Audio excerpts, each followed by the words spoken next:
Reactant या product के बाद उसकी फिजिकल स्टेट, यानी वो सॉलिड में है, लिक्विड में है, गैसियस स्टेट में है या एक्वस फॉर्म में है, जब आप ये भी लिखते हैं, ये भी दर्शाते हैं, तो आपकी जो इक्वेशन है, केमिकल इक्वेशन है, वो ज़्यादा से ज़्यादा इन्फॉर्मेटिव बनती है। तो केमिकल इक्वेशन को मोर इन्फॉर्मेटिव बनाने के लिए आपको उसमें फिजिकल स्टेट भी लिखनी पड़ेगी। अगर आपने एस लिखा तो मतलब सॉलिड स्टेट में है वो एटम या फिर वो पर्टिकुलर कंपाउंड। अगर आपने एल लिखा तो मतलब लिक्विड स्टेट में है, ए क्यू लिखा मतलब एक्वस फॉर्म में है, मतलब जिसमें पानी है, और जी लिखा मतलब उसमें गैसियस फॉर्म में है। जैसे जिंक में आपने लिखा एस, है ना, H2SO4 में लिखा आपने AQ, मतलब एक्वस फॉर्म में है। जिंक यहाँ पर सॉलिड फॉर्म में है, ZnSO4 यहाँ पर सॉलिड फॉर्म में है, H2 यहाँ पर गैस की फॉर्म में है। तो ये सब लिखने से आपकी जो इक्वेशन है वो ज़्यादा से ज़्यादा इंफॉर्मेटिव बनती है। Hello students, this is Divakar and welcome to Ezoti science.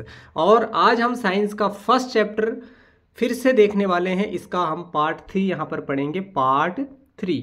इससे पहले पार्ट 1 और पार्ट 2 की जो लिंक है वो डिस्क्रिप्शन में गिवन है, आप वहाँ से देख सकते हैं। बहुत सारी चीज़ें मैं कवर कर चुका हूँ। आज हम नए और फ्रेश टॉपिक के साथ इस चैप्टर में प्रवेश करेंगे भैया, ठीक है। तो इससे पहले हम 2 वीडियोस में क्या क्या चीज़ें कवर कर चुके हैं, जिनकी लिंक आपको डिस्क्रिप्शन में गिवन है। प्लेलिस्ट बनी हुई है 10th केमिस्ट्री, वहाँ से भी आपको मिल जाएगा। वैसे डिस्क्रिप्शन में जाओगे तो ज़्यादा ईजी होगा। तो ये सारी चीज़ें हम इससे पहले 2 वीडियोस में कवर कर चुके हैं कि हमारे चारों तरफ बहुत सारे चेंजेस होते हैं। उसमें कुछ फिजिकल चेंज होते हैं, कुछ केमिकल चेंज होते हैं। फिजिकल चेंज क्या होता है, जब फिजिकल कंपोजिशन में, है ना, जब शेप में, साइज में, फिजिकल स्टेट में कोई चेंज आता है तो that is physical change. Chemical composition में अगर चेंज आ रहा है तो दैट इज केमिकल चेंज, ठीक है। ये सारी चीज़ें हम क्या कर चुके हैं, पिछली क्लासेस में डिस्कस कर चुके हैं, बहुत डेप्थ में जाकर और बहुत ईजी वे में, ठीक है। बायो के सारे चैप्टर कंप्लीट कर चुका हूँ। बायो के जितने भी चैप्टर से 1 शॉट में सारे चैप्टर्स कंप्लीट हैं, ठीक है ना। फुल चैप्टर एक वीडियो में, उनकी लिंक भी डिस्क्रिप्शन में गिवन है, ठीक है। तो यहाँ पर आप देखिए कुछ फिजिकल चेंज हैं आपके, कुछ केमिकल चेंज है। जैसे आपका मेल्टिंग ऑफ आइस आपका केमिकल फिजिकल चेंज है, boiling of water physical change है, melting of candle physical change है, सॉल्ट का फॉर्मेशन केमिकल चेंज है। तो ये सारी चीज़ें हम क्या कर चुके हैं, डिस्कस कर चुके हैं। केमिकल रिएक्शंस को हमने बहुत डिटेल से पढ़ा, उसमें रिएक्टेंट क्या होता है, प्रोडक्ट क्या होता है, ये सारी चीज़ें हमने डिस्कस किया हमने रिएक्टेंट्स और प्रोडक्ट्स को किस तरीके से आपको डिफाइन करना है। एक्टिविटी 1.1 को हमने देखा विद डायग्राम और उसकी थ्योरी, ठीक है। ये सारी चीज़ें हम इससे पिछली वाली क्लासेस में क्या कर चुके हैं, कवर कर चुके हैं, ठीक है। यहाँ पर अगर आप देखें तो यहाँ पर हमने ये भी देखा कि आप कैसे पता करोगे कि कोई केमिकल रिएक्शन हुई है या नहीं हुई है। तो उसके लिए कुछ इंडिकेटर्स होते हैं, जैसे गैस का इवोल्व होना, प्रेसिपिटेट का बनना, कलर में चेंज आना, टेम्परेचर में चेंज आना, स्टेट में चेंज आना। ये कुछ इंडिकेटर्स हैं जो ये इंडिकेट करते हैं आपकी chemical reaction has taken place और नॉट, ठीक है। ये सारी चीज़ें हम इससे पिछली वाली वीडियोज़ में कवर कर चुके हैं, ठीक है। केमिकल इक्वेशन क्या होता है, balance chemical equation, unbalance chemical equation, है ना, और केमिकल इक्वेशंस को बैलेंस कैसे किया जाता है, इन सब चीज़ों को हम इससे पिछली 2 वीडियोज़ में कवर कर चुके हैं, ठीक है। अब हम बात करेंगे to make equations more informative, है ना। आप केमिकल इक्वेशन को ज़्यादा से ज़्यादा इन्फॉर्मेटिव बनाइए ताकि आपकी द्वारा लिखी गई केमिकल इक्वेशन से ज़्यादा इन्फॉर्मेशन मिले देखने वाले को, ठीक है। केमिकल इक्वेशन को लिखना ही पर्याप्त नहीं है, उसको ज़्यादा से ज़्यादा इन्फॉर्मेटिव बनाना है आपको, है ना, उसमें से ज़्यादा इन्फॉर्मेशन निकल करके आए, ठीक है। तो the equation which gives more information, है ना, ऐसी इक्वेशन जो ज़्यादा से ज़्यादा इन्फॉर्मेशन दे रही है आपको about the chemical equation is known as more informative equation, है ना। तो ये जो मोर इन्फॉर्मेटिव केमिकल इक्वेशन है, इसके 3 तरह के मेथड है जिसके द्वारा आप पता कर सकते हैं, ठीक है। तो यहाँ पर पहला है कि आप इक्वेशन को इन्फॉर्मेटिव 3 तरीके से बना सकते हैं। पहला है आपका by indicating the physical states of the reactants and products. Product और रिएक्टेंट की फिजिकल स्टेट्स को आप इंडिकेट करिए, है ना। जैसे आपने कोई रिएक्टेंट लिखा Zn, तो Zn सॉलिड है तो यहाँ पर कोष्टक में लिखिए सॉलिड, इंडिकेट करिए, फिजिकल स्टेट को दर्शाइए, है ना। आपने लिखा H2O तो ब्रैकेट में लिखिए L कि ये लिक्विड स्टेट में होता है भाई, ठीक। तो इससे आपकी इक्वेशन ज़्यादा से ज़्यादा इंफॉर्मेटिव बनती है। दूसरा तरीका है by indicating the heat changes taking place in the reaction. Reaction में जो केमिकल रिएक्शन है वो वहाँ पर हीट बन रही है या लग रही है, वहाँ पर हीट जो है इवोल्व हो रही है, क्या वो वहाँ पर हीट इवोल्व हो रही है या फिर वहाँ पर हीट एब्जॉर्ब हो रही है। अगर एब्जॉर्ब हो रही है तो एंडोथर्मिक, इवोल्व हो रही है तो एक्सोथर्मिक, ये अभी हम बताएंगे आपको अच्छे से। By indicating the conditions under which the reaction takes place, वो कौन सी कंडीशंस हैं जिनके अंडर केमिकल रिएक्शन हो रही है, ये भी इंडिकेट करता है, ठीक है ना।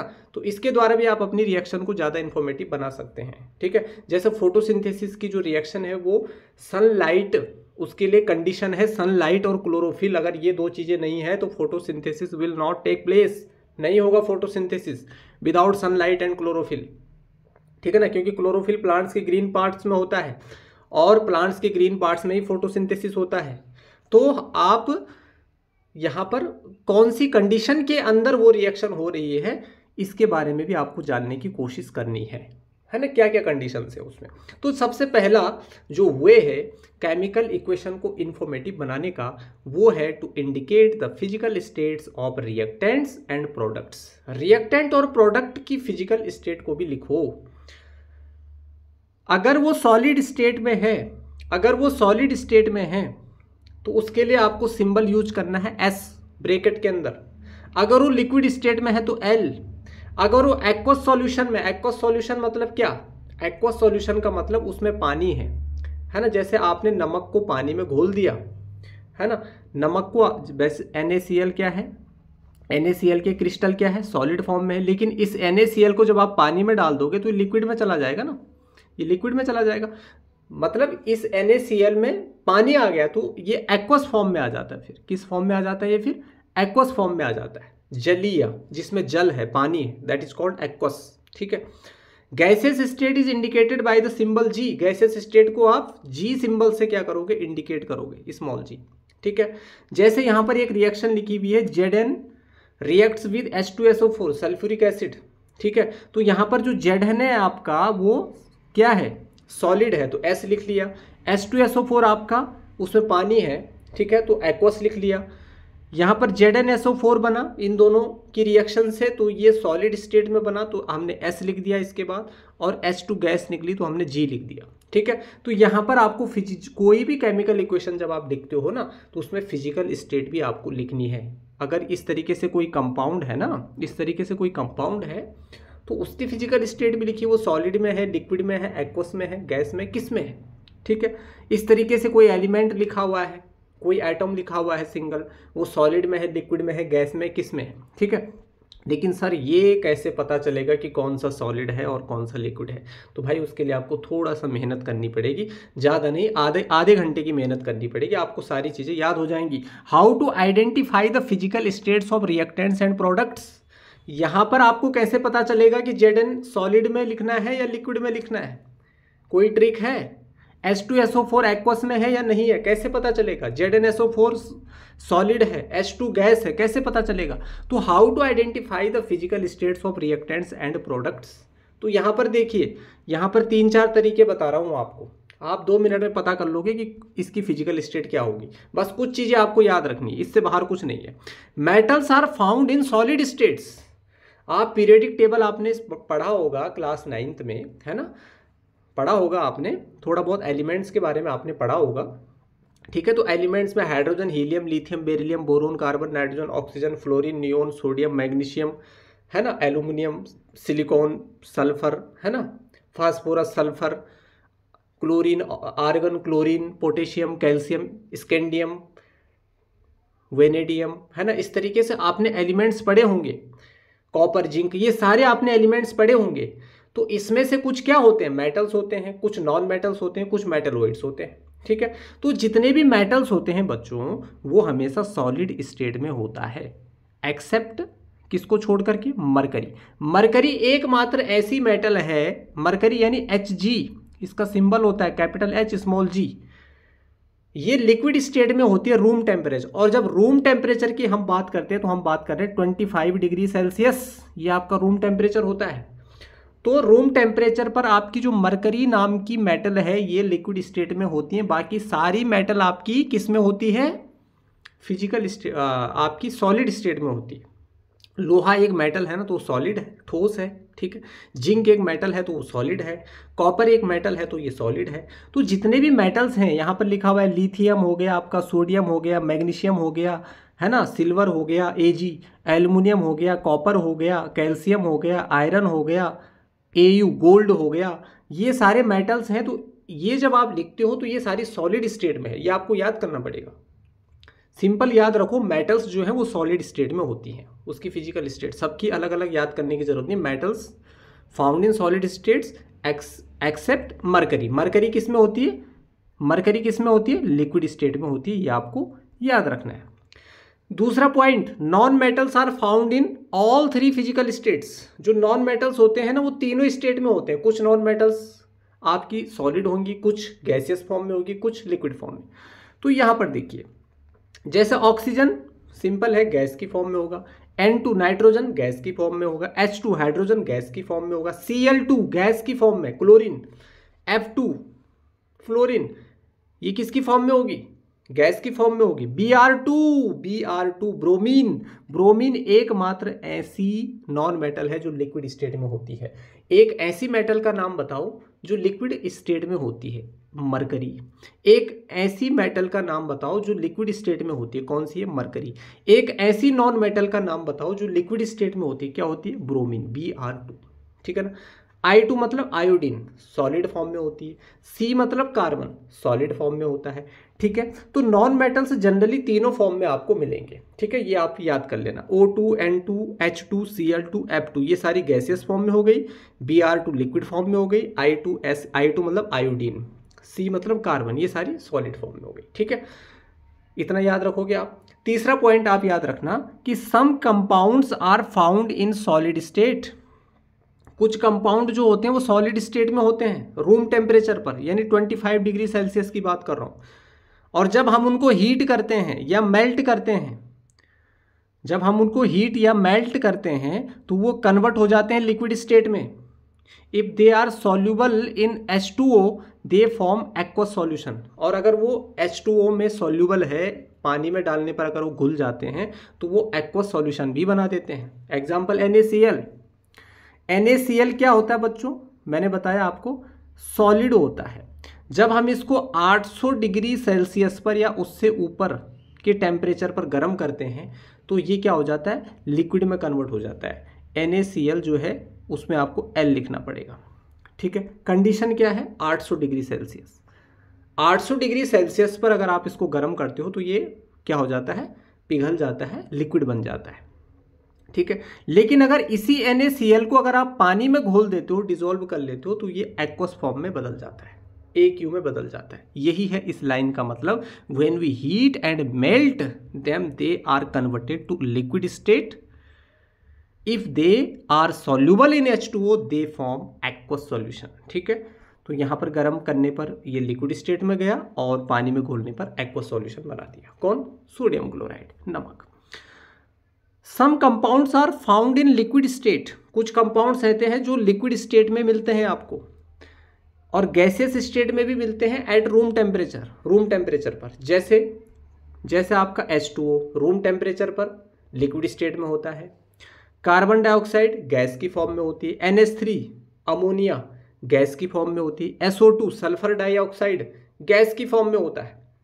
समझ आया, तो ये आपको याद रखने पड़ेंगे। ये कुछ गिने चुने चीजें हैं जो 10th क्लास में इक्वेशन में आपको यूज करनी पड़ती हैं, तो यहां से आपको पता होना चाहिए, ठीक है। पता चल गया आपको, जितनी भी मेटल्स हैं मरकरी को छोड़ करके सॉलिड स्टेट में जाएंगी। नॉन मेटल्स में जो ब्रोमीन है वो लिक्विड स्टेट में जाएगी, ठीक है ना। और मेटल्स में जो मरकरी है वो लिक्विड स्टेट में जाएगी। बाकी नॉन मेटल्स आपकी लिक्विड, सॉलिड, गैस तीनों स्टेट में मिलेंगी। कुछ कंपाउंड्स ऐसे होते हैं जो सॉलिड स्टेट में होते हैं रूम टेम्परेचर पर, लेकिन जब हम उनको हीट करते हैं तो लिक्विड स्टेट में बदल जाते हैं। एग्जाम्पल आपके सामने है। कुछ कंपाउंड ऐसे होते हैं जो लिक्विड स्टेट में होते हैं, गैसियस स्टेट में होते हैं रूम टेम्परेचर पर। एग्जाम्पल आपके सामने है।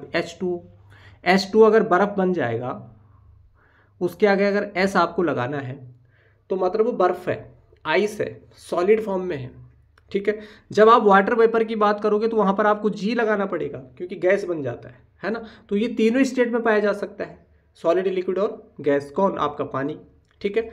तो ये कुछ बेसिक चीज़ें हैं जो आपको पता होनी चाहिए। एक चीज़ और है यहाँ पर कि some compounds are insoluble in water. कुछ कंपाउंड्स ऐसे होते हैं जो वाटर में इनसॉल्युबल होते हैं, घुलते नहीं हैं, and hence form insoluble solid. और उस इनसॉल्युबल सॉलिड को हम क्या बोलते हैं? प्रेसिपिटेट कहते हैं। इससे पिछली वाली वीडियोज़ आप देख लीजिए, वहाँ पर प्रेसिपिटेट को अच्छे से समझाया है, ठीक है ना।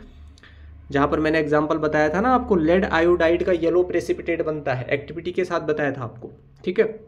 तो वो नीचे बैठ जाता है, बॉटम में बैठ जाता है, तो उसको प्रेसिपिटेशन रिएक्शन कहते हैं, है ना। एक अवक्षेप बन जाता है, प्रेसिपिटेट बन जाता है। जैसे BaSO4, ये कुछ गिने चुने प्रेसिपिटेट हैं जो आपको 10th में देखने हैं। इसका कलर होता है वाइट, ये सॉलिड फॉर्म में हो। जितने भी प्रेसिपिटेट बनेंगे ना वो सॉलिड फॉर्म में होंगे, ये याद रखना।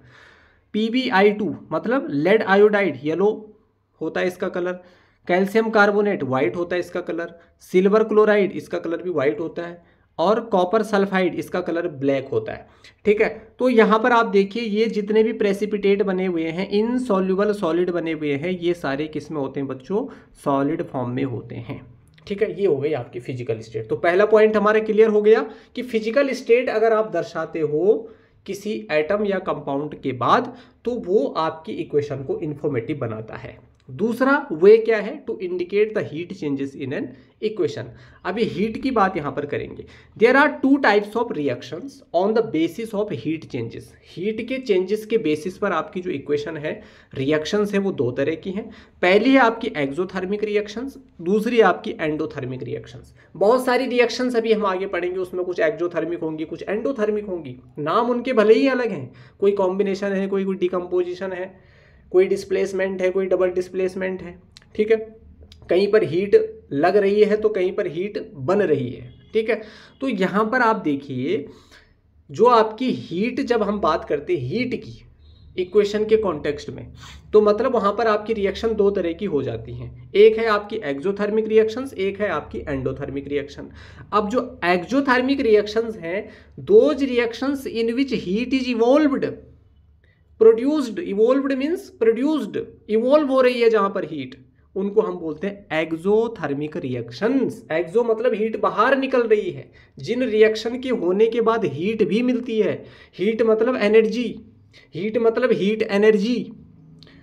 आप हीट को चाहे हीट लिखो, चाहे एनर्जी लिखो, चाहे हीट एनर्जी लिखो, तीनों में से कुछ भी लिख सकते हैं आप, ठीक है ना। कुछ भी लिख सकते हैं।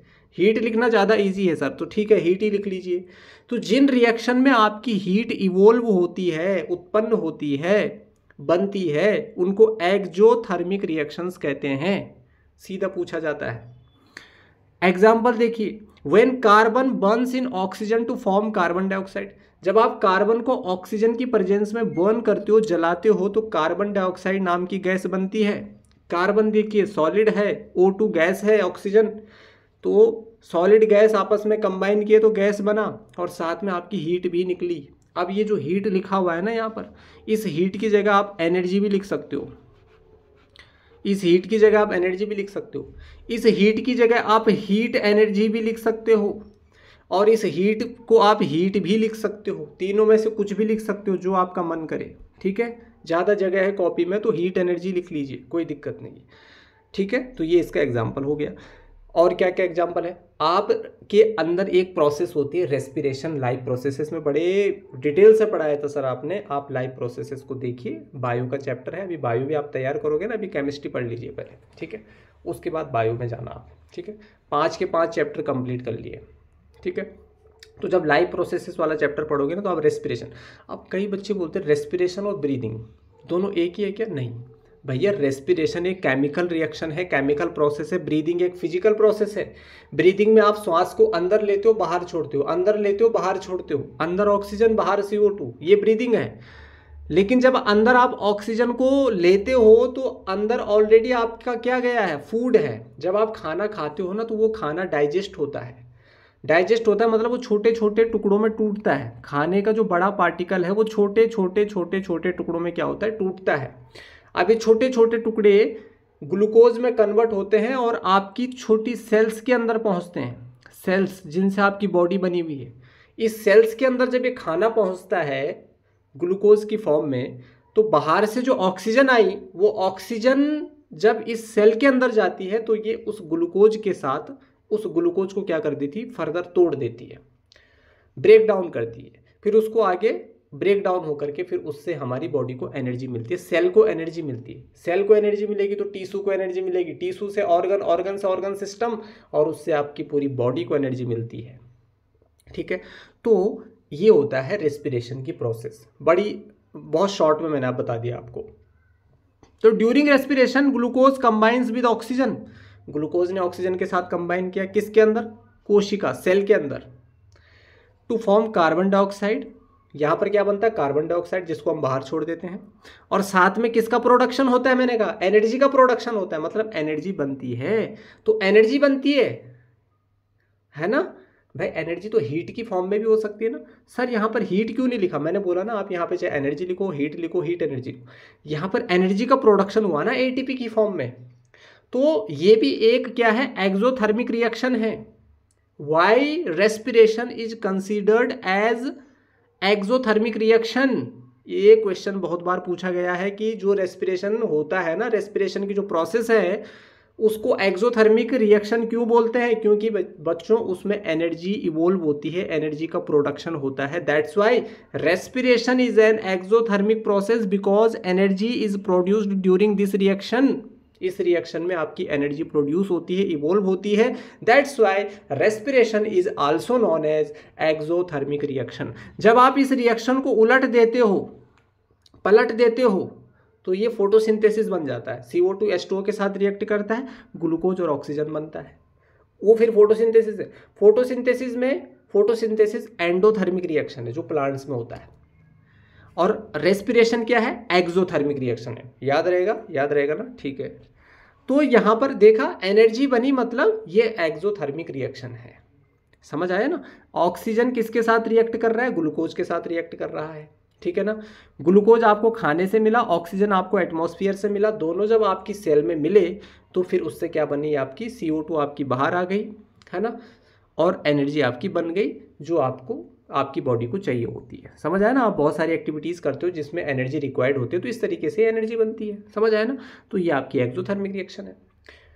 एंडोथर्मिक रिएक्शंस, अब सर ये एंडो मतलब होता है अंदर। एक चीज याद रखना, एक्सोथर्मिक रिएक्शन में जब आप हीट लिखते हो ना, हीट या एनर्जी या हीट एनर्जी, तो वो किसके साइड लिखना है आपको, प्रोडक्ट के साइड लिखना है ना। ये साइड आपकी प्रोडक्ट वाली साइड है ना, ये right hand side, left hand side आपकी रिएक्टेंट की साइड है, ठीक है। तो प्रोडक्ट वाली साइड में आपको हीट लिखना है।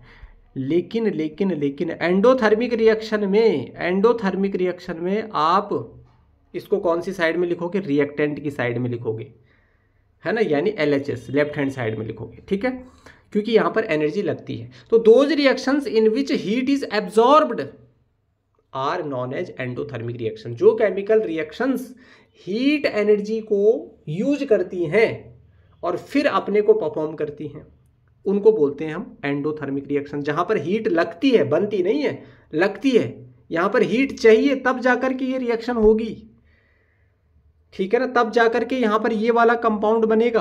अगर यहां पर हीट नहीं मिलेगी तो ये भी नहीं बनेगा, इस बात को याद रखें, ठीक है। तो those reaction in which heat is absorbed are known as endothermic reactions.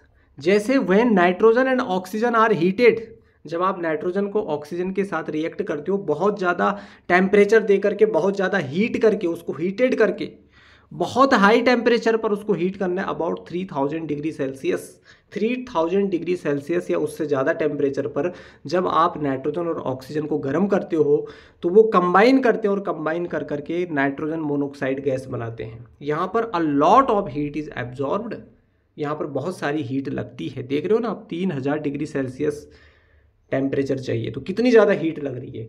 तो इससे बनता है आपका नाइट्रोजन मोनोऑक्साइड नाम की गैस, ठीक है ना। ये बेसिकली जो मोटर इंजन होती है ना, व्हीकल के जो मोटर इंजन होते हैं उनके अंदर बनता है, ठीक है।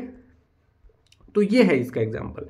अब देखिए एक नोट करने वाली चीज़, देखो आगे जब मैं केमिकल रिएक्शंस के आपको टाइप्स बताऊंगा तो उसमें एक होगा कॉम्बिनेशन, एक होगा डिकम्पोजिशन।